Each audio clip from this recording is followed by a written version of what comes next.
迎来到闲话的塔罗时间。感谢去年给我的鼓励，新年来到，衷心感谢新朋友和旧朋友对我的爱护。若觉得哪里有准，请大家尽量给我回馈。你的每字每句鼓励都是我继续服务的动力。感恩并感谢大家，祝大家平安顺心。那本次的题目呢，是你心中所想的题目，答案是 yes 或 no。分成感情部分和课业或工作的问题来看。那再来就是神明给你的建议是什么呢？现在请大家在心中静静冥想问题，选择你喜欢的内容观赏。这里有1、2、3张书签，以及3个数字，共有3个选项，请你以直觉选择，挑自己最喜欢的选项。如果听了我的解牌内容，觉得完全不符合自己的情形，请你重新选择，不要强行套入自己的情况哦。那提醒你，这是大众占卜，没有办法符合每一个人的所有状况，请大家尽量哦。那本次使用的卡牌在说明栏有介绍，有兴趣的人请你自行查询。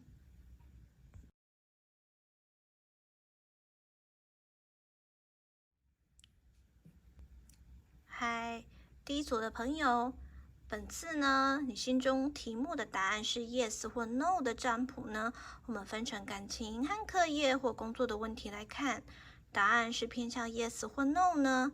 那另外我们再看看神明给你的建议，还有建议的话语是什么呢？那感情部分和课业或工作的部分，整个看完之后，最后我们才来看你选择的书签代表了什么意义。那这是上天要给你什么建议呢？这第一组的朋友你选到的是绿色的1。那绿色在脉轮中是属于第4脉轮的代表色，也就是心轮。心轮呢，也就是在人的心脏处。可以感觉出这一组的朋友呢，你最近心很累哦，非常需要疗愈。感觉得出呢，你心情不是很好，有些觉得沮丧或者是烦心的事情。那心情不好是会影响到身体健康哦，心理会影响生理，这也多少会影响到你课业、工作和情感的表现。那除了你选择的数字颜色是绿色之外呢，你选到的这张书签也是以绿色为基调。至于书签下面的一些小字呢，最后我再来解释。现在先来看呢，你在感情方面答案是偏向 yes 或者是 no 呢？你抽到的塔罗牌的部分分别是宝剑7、宝剑8，还有愚人牌的逆位。从这3张牌来看如果你是问和暗恋或者是暧昧对象适不适合，或者是你问这个人是不是能够相伴你一生，或者是他能不能当成你的结婚对象，我必须老实告诉你，这答案大部分是偏向 no 的哦。因为这个对象呢，他容易有背着另外一半偷偷摸摸的，甚至呢，他可能都有伴侣了，还会骗别人他是未婚的身份。而且呢，这个人容易刚愎自用，他不愿意听别人的意见。如果他本身是没有伴侣或者是恋人，他也是常常三心二意，喜欢呢和很多不同的对象调情或者是暧昧。那有的人甚至还喜欢四处找一夜情，不喜欢负责的人，或者是他有脚踏多条船的情形。你本身若是想要找稳定伴侣的那这个人其实不太适合你。而且呢，你也给过他很多次机会了，他却都没有改进，已经伤了你的心很久了。那如果你是问这个人和你是不是可以玩玩恋爱游戏或者是成人游戏呢？那这个答案表面上是 yes， 但是实际上你的内心深处还是觉得 no 哦。因为这个人非常能符合你想玩玩的感觉，他喜欢背地里找刺激感。若是在成人游戏呢，那个人喜欢不按牌理出牌，甚至有点被虐倾向。不需要负责任的游戏是他的最爱。但是我要提醒你，这样的对象啊，在你心情不好，或者是需要言语或者是心灵安慰时，你是找不到他的人的哦。他也不会给你什么好建议或者是心灵疗愈。而且你选的这个选项哦，其实你的心灵深处还是对这个人多少有一点点期待。你不是只是想要肉体的关系，希望偶尔能够交心。但是如果你真的认真的话呢，你就会非常痛苦。因为你如果做不到把你爱情期待封闭起来，这样的人是会让你越来越伤心的。那你如果问说，是不是应该要离开这个人呢？那这个答案是 yes 的。这个人因为有我刚才说的那些特点他容易在外面偷吃，甚至可能都结婚了还骗人家是未婚。而且他刚愎自用，不喜欢听别人的意见，本身又不太有责任感。我感觉得出来呢，你其实为这个人颇伤心的。还是趁早离开，比较不会浪费你的青春哦。如果你是单身的人问你的正缘最近会出现吗？那答案是偏向 no 的，因为会出现这样的玩咖，其实不太适合稳定交往的，也不太适合结婚。而且呢，你也会想自己是否太容易心软了，或者是呢，太容易去相信别人。对方呢，就算已经露出马脚了，你呢也有不愿意相信那些情况的情形。有时候你大胆一点，说出自己真实的想法，或者是勇敢的说不，并且向前去迈出那一步。你如果愿意改变呢，就会成长，外表和内在更为提升，你也会对自己更有自信。这样吸引到的对象呢，条件也会比较好哦。总之这组朋友呢，感情议题方面大部分答案都是 no。要小心这样的渣男渣女，好好的保护自己，倾听自己内心真正的声音，好好的提升自己。你会明显察觉自己有所改变，会是好的改变，也能吸引好的对象哦。那我们再来看神明给你感情的建议。这张智慧神谕卡呢，你抽到的是7号牌 To the Sea 出海。这组朋友你容易想太多替别人瞎操心，自己也容易心软。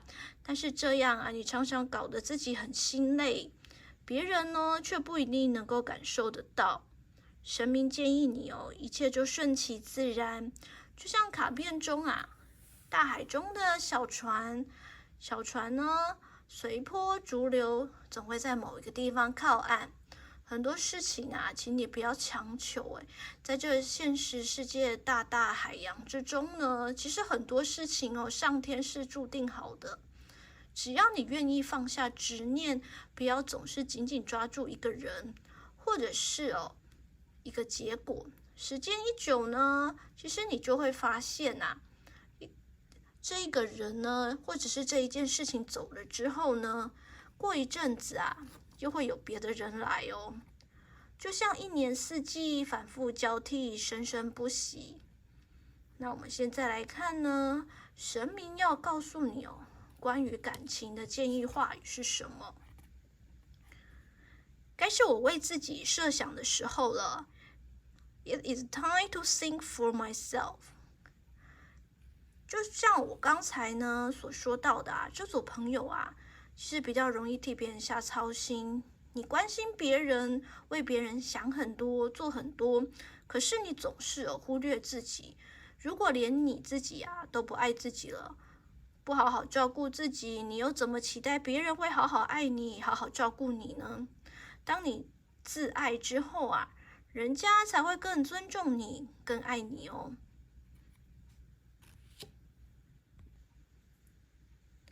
现在来看你课业、工作或事业方面，答案是偏向 yes 或 no 呢？你抽到的塔罗牌分别是钱币7的逆位、正义牌的逆位，还有宝剑骑士。如果你想要问你的学科、研究、工作或者是事业呢，能否继续下去未来结果好不好呢？这个答案是偏向 no 的。这组朋友呢，对于你目前的目标并没有很积极的去做。那请你不要人云亦云哦，要好好再一次审视自己之前所下的努力，还有你的方向是不是正确。如果只是一味的抱怨，觉得现在呢时机不好，或者是运气不好，觉得这世界对于你很不公平，这样的想法呢，却不去修正自己应该准备的方向，也没有真正投入心力去认真准备，抱持着我就是姑且试试看的想法，不想花太多时间。那很多步骤你都省略抢快，甚至呢有些草率的话，这样的结果出来之后大家跟你自己都会很失望的。那如果你问是不是可以升职，或者是学生族想要推甄入学好不好呢？那这个答案呢也是偏向 no 的。这组朋友虽然你是有下功夫去做，但是和其他人相比呢，你的努力是稍显不足的，或者是你准备的方向是要再调整的。对于很多公平的事情你看得很重，所以如果对你不公不义的事情你会看不惯，很容易去抱怨这个世界对自己有多么的不公平。对于很多事情包括学校任职公司，你都不太愿意浪费太多时间去研究，觉得很多事情做太多只是浪费时间遇到不如意的事情却会很容易沮丧。你这样的话呢，就不是主管或者是老师喜欢的对象，还有老师喜欢的学生，所以你这个升职或者是推甄都不是很好。那如果你是问转校转系那个结果会好吗？或者是你问求职换工作好不好？答案也是偏向 no 的。这组朋友其实有点骑驴找马的感觉。你目前选的校系或者是工作、公司、事业，都是暂时性的，并不是你真正很想要的目标。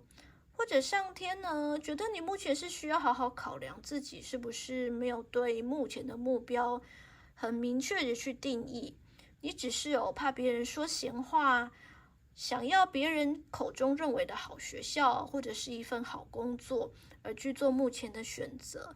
其实在你内心深处并不是真的想要去做，从开始要去实行到最后只要遇到不顺心，你就会觉得自己当初为什么要这样浪费时间呢？或者是这个学校、机关、公司对自己并不如预期好，很多事情都不太公平。一旦过程和结果不如你预期，就会埋怨，而且做事的时候也不是很专心去做，只想要快点把它完成，有时候有点敷衍这样自然而然结果就更不如心中预期哦。那总之，这组朋友的课业、工作、事业议题的部分答案大部分都是 no。除了要注意自己原本你准备的方向，并且心态上要稍作调整，努力去准备或实行，倾听自己内心的声音去改变，不要太常抱怨，提升自己的内在。把你心中的不满化作你的实际行动，好好的去努力，好好的去实行，更能达到你想要的目标哦。那我们现在来看神明要给你的建议是什么呢？你抽到的这张智慧神谕卡是4号牌 Higher Power， 更高的力量。就是这组朋友你容易想太多，会想要去看看别人是希望自己去做什么的，所以你一开始所选的目标呢，也不是自己的首选，也不是真正自己心里所喜欢的，所以求学工作的时候都提不起劲，全力冲刺，就会让别人误会你是个得过且过的人。其实你和神灵是有所连结的只要呢你去感受自己真正的想要什么，其实它会有突然灵光乍现的时候，或者是你会觉得有人指引你要怎么做，那就是神灵在给你启示，让你不要浪费太多时间，好让你往更好的未来去迈进。那我们接下来呢，来看神明要告诉你关于课业、工作、事业建议的话语。我知道如何保持健康 ，I know how to stay healthy。这个呢，就如我刚才说的，这组朋友呢，就是容易想太多啊，瞎操心。就算呢没有很多事情要去做呢，也容易预想很多可能会发生的不好的结果，情绪容易受到影响，也会影响到你读书和工作的效率。而且这组朋友你常常会熬夜，不管你是工作、读书，或者是休闲活动。这样会让自己身体越来越不好而且你容易疲倦，会影响到白天课业工作上的判断，也让你提不起劲。长期下来呢，自然就会表现不如预期。那最后呢，我要来说的就是你今天选的这张以绿色为基调的书签，它上面写着笨鸟先飞早入林，笨人勤学早成才。那英文是写stupid birds fly first and they enter the forest early, where stupid people learn early and become successful。它其实这个书签是在劝人要勤学的。这组朋友选到这张书签并不是在说你笨，也不是在骂你懒啦，它只是要告诉你说呢，你要抢得先机要先去好好的努力。在感情上如果你遇到不好的对象，要你趁早去离开，找对的人。千万呢不要心软，也不要沉浸在悲伤中。在课业、工作和事业方面也是请你早点选好方向抢得先机，去好好的努力一番。少一些抱怨跟埋怨，你就会发现其实未来会慢慢变得顺利，还有更好、更适合你的未来在等着你哦。好，那今天呢，第一组朋友解牌就到这里结束喽。喜欢的话，请你按赞、分享和订阅我的频道，并开启小铃铛。谢谢大家，拜拜。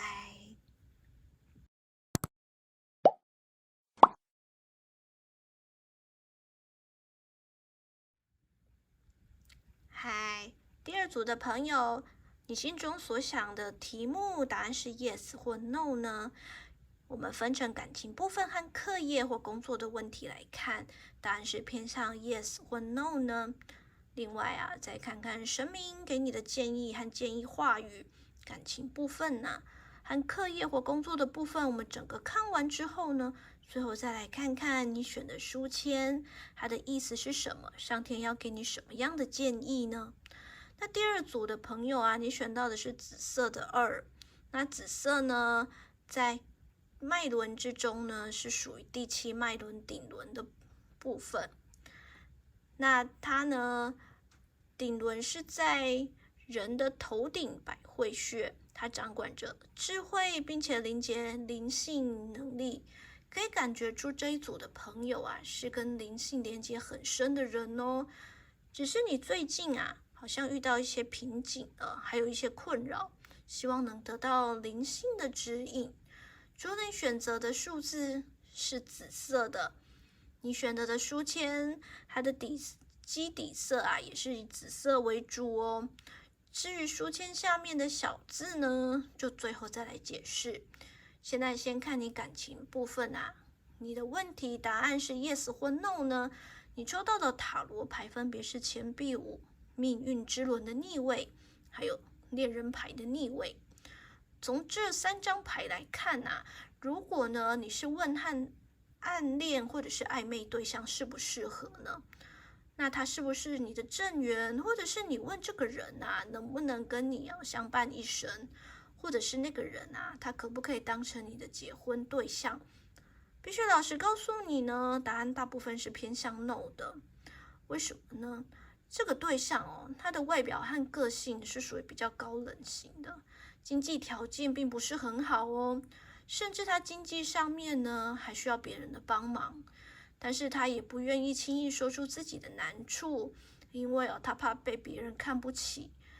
当然这经济条件不好呢，其实并没有什么，因为我觉得你也不是那种嫌贫爱富的人，只是那个人呢，他自身的问题，他想要自己解决，他也无暇去照顾你啊，也没办法给你很稳定的生活。除此之外哦，他也是一个容易自卑的人，认为自己不够好，也怕配不上你。这样你们相处的时候哦，他态度不会太自然，久而久之就会变成你们双方的压力。而且呢，你和对方阻碍很多，很多事情并不是很顺利。如果你们没有办法一一去克服那些障碍，没有办法顺利的走到最后，而且啊，你要留意对方哦，可能只是想要短暂的恋爱，并不是想要长久稳定的关系。当然，你和对方呢，在外表哦，甚至是性方面啊，彼此都是很有吸引力，也很契合的。只是爱情和婚姻，它是没有办法只靠爱情去维持啊，它还需要稳定的经济来源，和努力去经营这段关系的真心，还有想要彼此陪伴长久的心，这样呢，你们才能够长长久久又稳定。如果你们没有办法去克服那些阻碍，那这段感情呢，就只是暂时的，没有办法持续到永久。如果你问这个人呢，他是可不可以和你一起玩恋爱游戏，或者是成人游戏的肉体关系那一种，那这个答案哦，表面是 yes， 那实际上呢是 no。因为这个人哦，他外表和个性是有些高冷的，会让人呢想要一探究竟，他到底是怎样的人，所以他吸引你的注意。而且他若是在成人游戏呢，在性方面哦，他也是和你彼此吸引的。可是那个人哦，有时候会突然就搞消失了。如果他不想出现的时候哦，你一定找不到这个人。浪漫和激情的时间哦，它是很短暂的，而且你和他呢，对这段恋情呢，其实都不太看好，对结果呢是很悲观的。但是哦，我要提醒你一下，这样的对象他是没有办法给你心灵上的疗愈的，反而会让你觉得人生好辛苦哦。如果你不是想要短暂的激情关系，是想要能够长长久久幸福快乐呢，那这段关系可能会让你失望的。如果你问是不是应该要离开这个人呢？这个答案是偏向 yes 的。这个人除了有我上述说的特点，外表和个性高冷，经济条件也不是非常好，需要别人经济上的帮忙，也不愿意轻易说出自己的困难之处，好面子又怕被人瞧不起。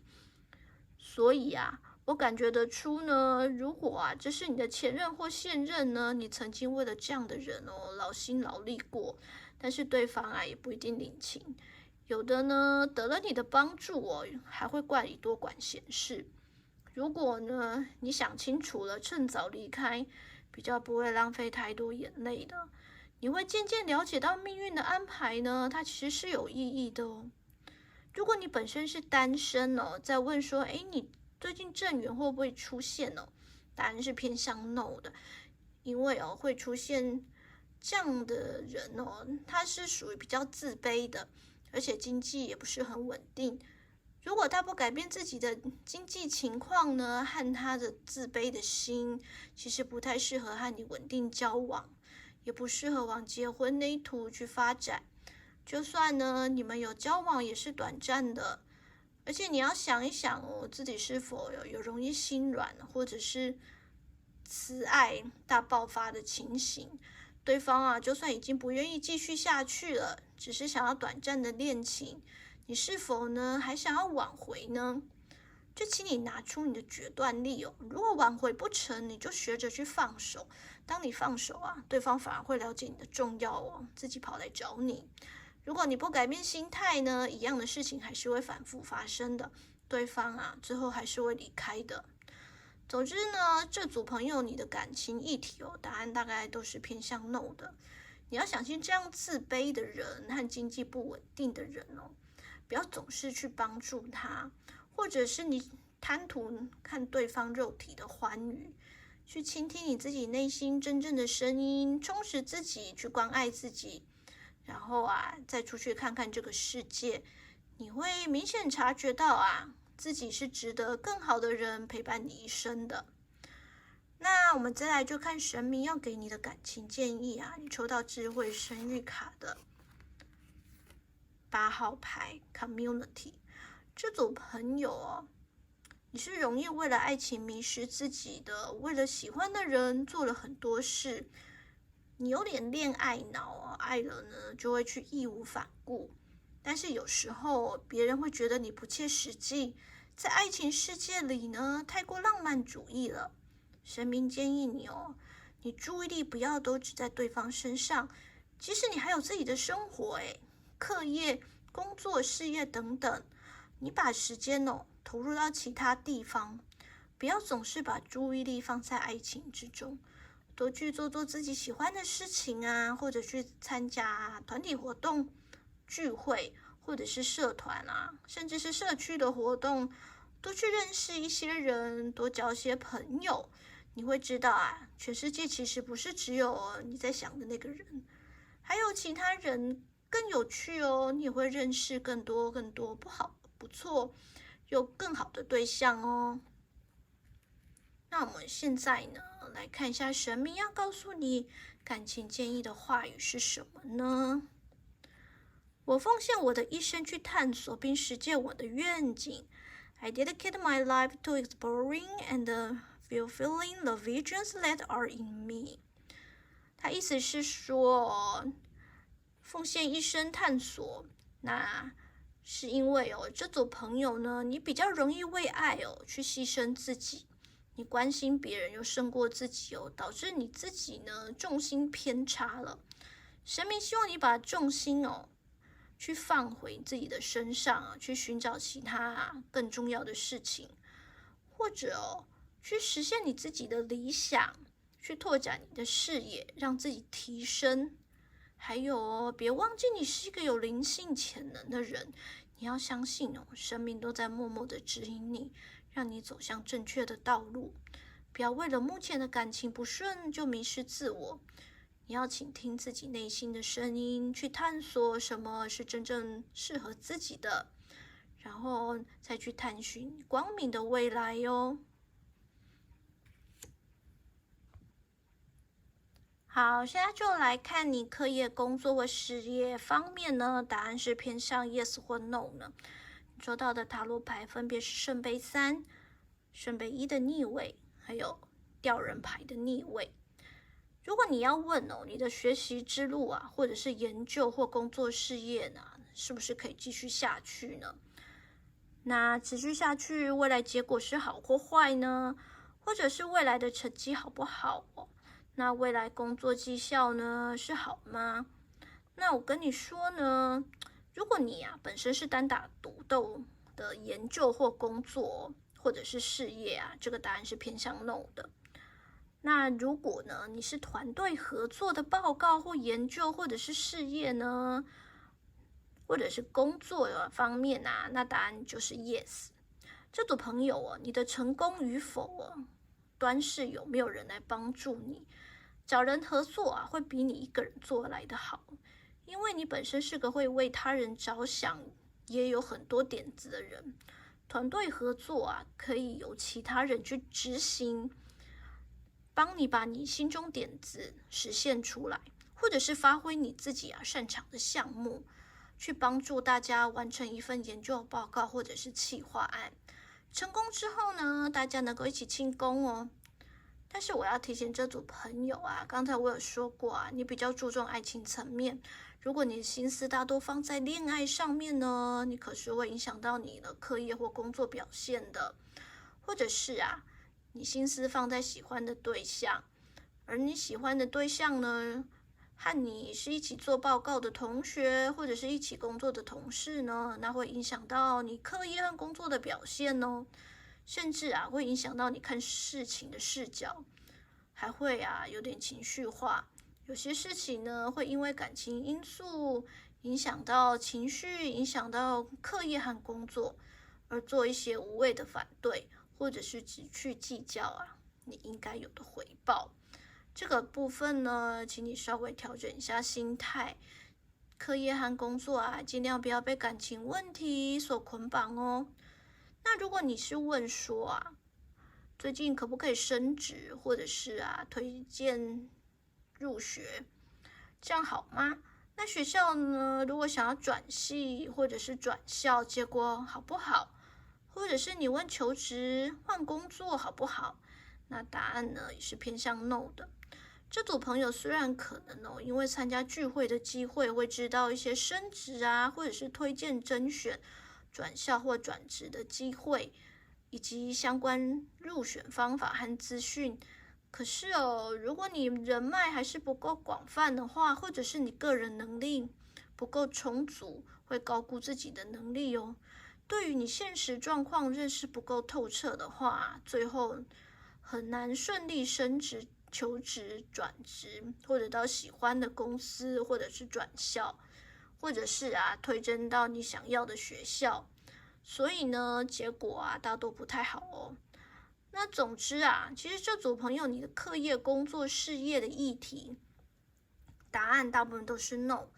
除了你要提升你自己的能力之外呢，朋友或者是聚会活动是能够帮助你去了解一些资讯或者是准备方式的，让你达到想要的目标。但是要决定前，你要先评估自己的能力够不够不要去逃避现实，好好的去面对过去的挫折，听听别人给你的意见，你未来呢是会成功的。那我们来看看神明给你的建议是什么。你抽到智慧神谕卡有2张一张是 Go the distance， 去向远方，另外一张是 Truth be told， 直言真相。因为这组朋友你容易情绪化不容易稳定做好每一件事，会为感情所困，很容易呢去逃避现实。所以神明建议你有点小成就呢或不错的成绩时就请你保持那样的状态，不要被情绪所影响到。那长久的保持不错的成绩，毕竟都是比昙花一现更为重要的。还有你自己要有面对真实的勇气，你要倾听亲朋好友给你的建议，或者是你自己发现真实情况，不要害怕真相的出现，因为呢，那是让你进化和升级的动力那现在来看一下神明要给予你关于课业、工作、事业的建议话语是什么呢？ It is wonderful to live here and now。活在当下是很棒的。就像我刚才说的呢，这组朋友稍微情绪化一点，而且不想面对现实，这是会低估情势的，对于结果呢会有所影响。所以神明希望你不要去预想未来，也不要去缅怀昨日，就是活在当下，尽自己最大的努力，你才能收获最甜美的果实最后我要解释的是，这次你选的指引书签上面呢就写着每个梦想都是在现实中坚持不懈才实现的。Every dream is realized through perseverance is reality。他是在劝人要在现实世界好好的实践，不要呢只是空想一些想法点子，然后被你的情绪所困。请你要坚持不懈，不断的努力你要相信自己的灵性能力，神灵会带给你很多点子。当你坚持不懈的去努力去实行，并且量力而为，不要好高骛远，这样你那些好点子和梦想就能被实现那第2组朋友，今天解牌就到这里结束。喜欢的话，请按赞、分享和订阅我的频道并开启小铃铛。谢谢大家，拜拜。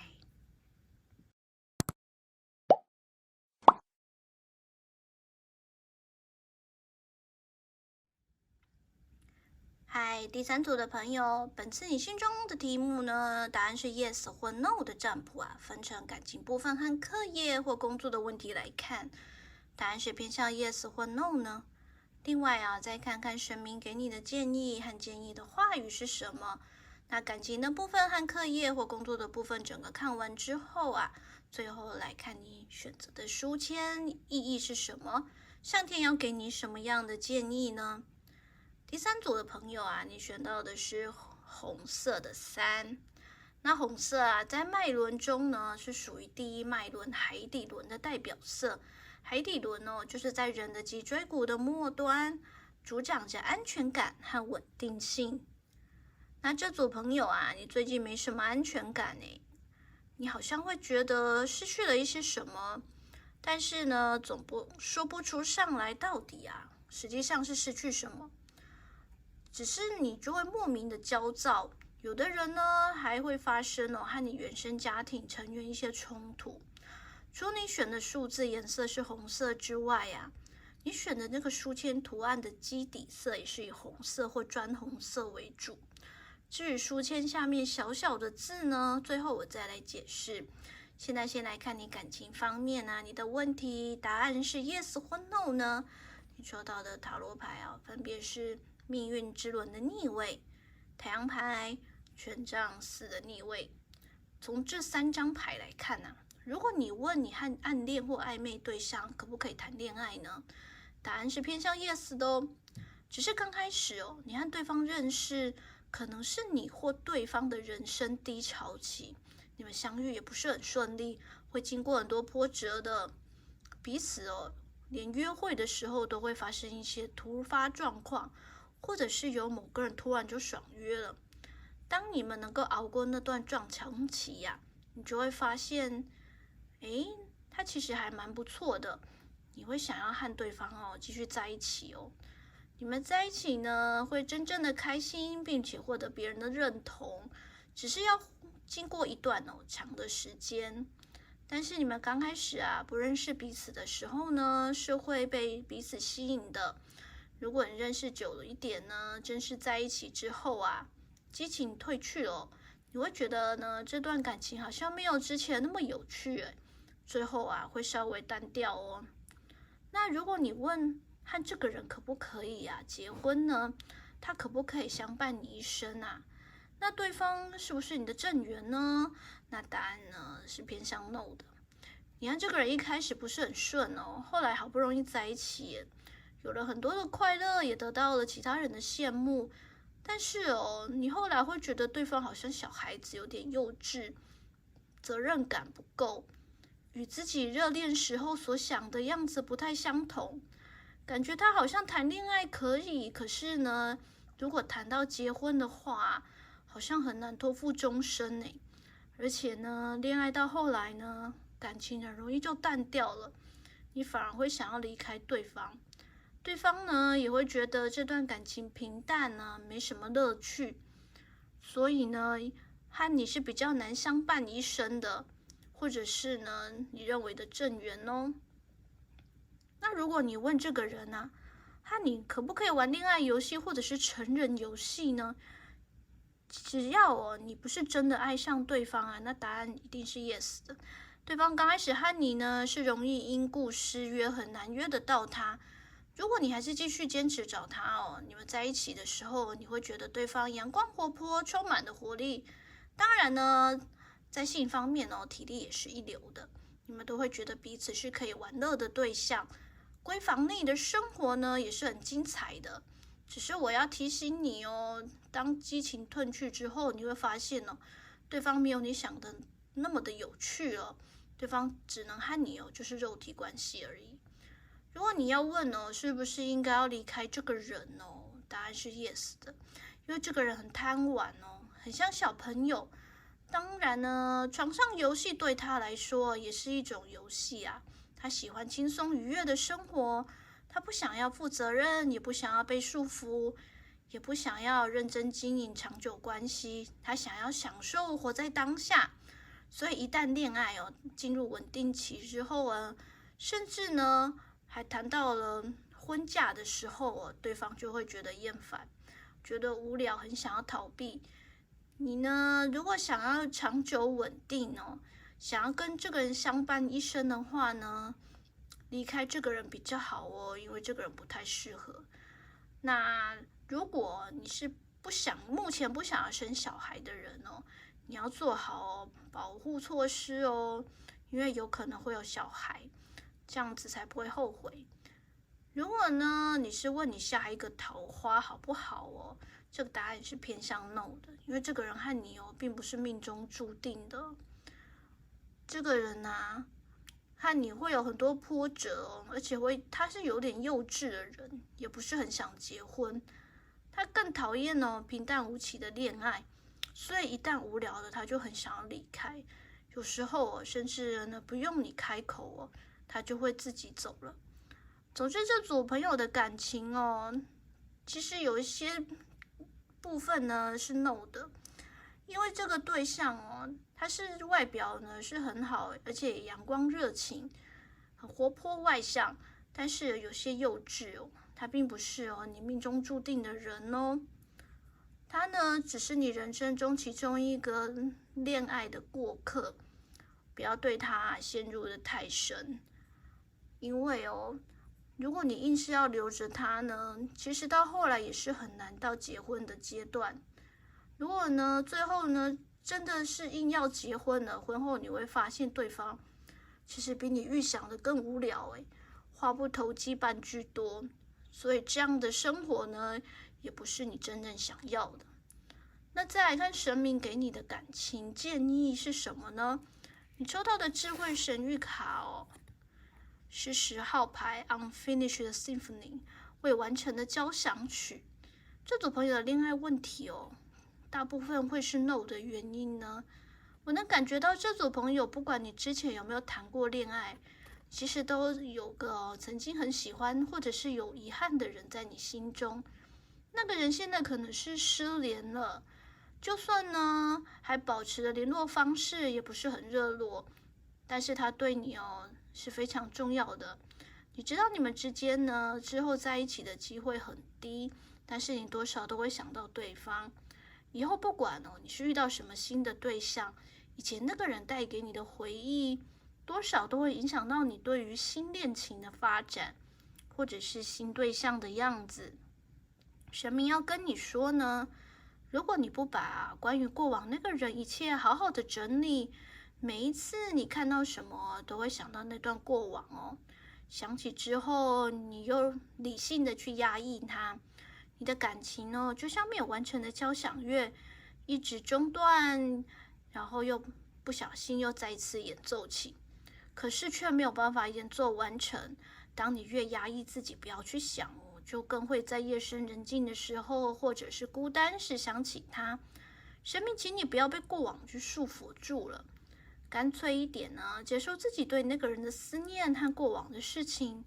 如果你还能和那个人联络呢，就花一点时间好好的说清楚。如果你完全失联的话，就花一段完整的时间好好的写下来，并想清楚当初你们分手或不合适的理由，整理一下思绪。当你彻底想通之后，原谅自己和那个人的所作所为，你呢才能真正的在未来的时候去爱对的人那我们接下来看神明要告诉你关于感情建议的话语是什么呢？ I'm happy to be here， 我很高兴我在这里。这组朋友呢，除了你在情感上会压抑自己的过往，也没什么安全感，会莫名焦虑，总觉得好像失去些什么，或者是觉得在哪里都没有自己的归属感，内心都会稍微空空的，有点孤独感。神明要告诉你呢，你会有这样的想法是因为你还没找到属于你的根这个根可能是源于你内心深处，也就是你的内在小孩，也可能是你的家庭给你的归属感，让你觉得情感上的充实和稳定。当你情感充实了，你就不会去管那些失去的部分，而会好好的去接受这个世界的美好。不管你到哪里，你都会觉得快乐。当你内心充实了，你才会对遇到的对象真正的去产生兴趣那现在呢，就来看一下你的课业、工作或事业方面呢，你的问题的答案是 yes 或 no 呢？你抽到的塔罗牌分别是宝剑皇后的逆位、钱币皇后和钱币骑士。如果你要为你的学科或研究、工作或事业呢，是否可以继续下去？未来结果好不好？答案是偏向 yes 的。这组朋友哦，不管你是否是土象星座，土象星座就是摩羯、处女、金牛，你做事呢都是属于很认真型的，慢工出细活，然后呢小心谨慎，而且你的课业或工作表现哦，都是大家有目共睹、受人关注和器重的。只要呢提醒你一下，因为哦，你的老师或者是主管哦，是那种讲话咄咄逼人的人呢，或者是呢喜欢用辱骂的方式对待人哦，那是会影响到你或同学或同事的表现的。请你千万不要被那种主管影响哦，请你哦去找温和好相处的老师或者是主管，你的表现会更好，辛苦呢也会有代价的。那如果你是问说啊，未来可不可以升职，或者是呢推甄到好的学校呢？答案也是偏向 yes 的哦。这组朋友呢，你是有下很多功夫的，而且你的课业或工作表现呢，大家都有目共睹。只要啊，你不去找那位讲话犀利、很凶的老师或主管，如果呢，不要碰到这位老师主管，就算啊不小心碰到了，你只要能忍住脾气，之后啊，改去找温和又欣赏你的老师去推荐你，你推荐入学的机会是很大的。那你升职啊也是有机会的哦，但是呢是要花一段时间才会成功，不是说你找他们啊就马上成功哦。如果你是问转校转系结果好不好，或者是呢你求职换工作好吗？答案也是偏向 yes 的哦。这组朋友啊，你读书和做事呢本来就很认真了，而且呢那个认真是长期累积的，不是临时抱佛脚型。所以呢，不管你需要转校或求职，都是经过深思熟虑、认真计算和去执行的，一步一脚印去做，成功几率是很大的哦。但是呢，一样要提醒你，要小心遇到那个讲话很犀利、不留情分的老师或主管。如果你能忍受他，之后会有温和、有包容力的主管出来帮助你的，提醒你，你就能更快的达到你所想要的目标哦。总之啊，这组朋友你课业、工作或事业议题哦，答案大部分都是 yes 的。除了你本身是很认真的个性，也加上呢你是很有毅力的人，再加上呢有贵人哦、师长或者是主管去提醒你，你更能展现出啊你平常默默耕耘的结果。只要你忍受啊其他讲话犀利的主管或老师，只要忍得住，你就离成功不远喽。那再来呢，我们来看神明给你的建议是什么呢？智慧神谕卡，你抽到的是 Time to Go， 该走了。这组朋友啊，你读书做事啊都是很认真的，讲话呢也是有条有理，表现啊在长辈们眼中啊都觉得你是很出色的人。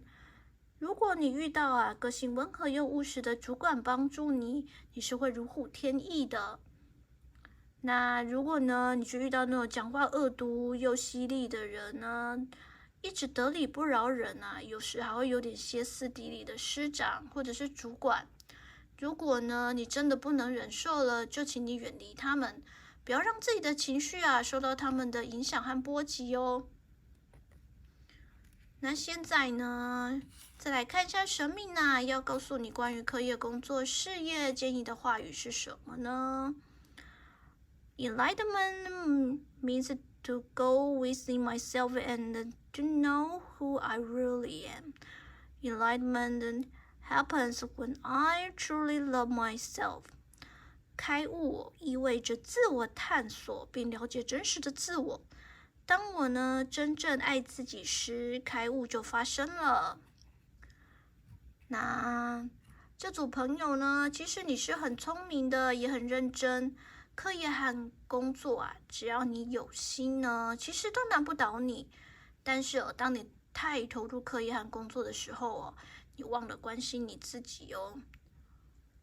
你啊，包括你自己的健康和你自己的心灵呢，疲惫的时候啊，也要去关心哦。如果你不爱自己啊，你得到再多的成就，你都会觉得内心有一块是空空的，会莫名焦躁不安，还会疑神疑鬼的。这就是因为你海底一轮并没有获得真正的满足，请你好好的关爱自己，去自我探索，到底你想要的是什么呢？是想要满足别人对你的期许，或者是你自己真正想要的生活？当你了解自己，并满足自我所需，心灵就会充实，你的人生就会完整，你会觉得课业、工作更有意义，会做得更长久哦。那最后呢，我就要来解释这张书签了。这个书签呢，下面的小字呢，是写的什么呢？他说坚持一支伟大的事业，是需要始终不渝的精神。Persistence in the cause of great will requires unswerving spirit. 他是在劝人呢，要有恒心毅力的。这组朋友呢，选到这张书签是要请你有毅力、恒心去做事，不管学业、工作或事业，只要呢你想要做的都难不倒你。你是个很聪明的人，也是很认真的人，也很有计划跟执行力。但是有时候你会莫名焦虑，怀疑自己，导致你突然中断研究或工作项目。希望呢你能认同自己，爱自己，去认为自己走的路是正确的，这样就能有勇往直前的信心，持续向前。好，那第3组朋友呢，今天解牌就到这里结束咯。喜欢的话，请按赞、分享和订阅我的频道，并开启小铃铛。谢谢大家，拜拜。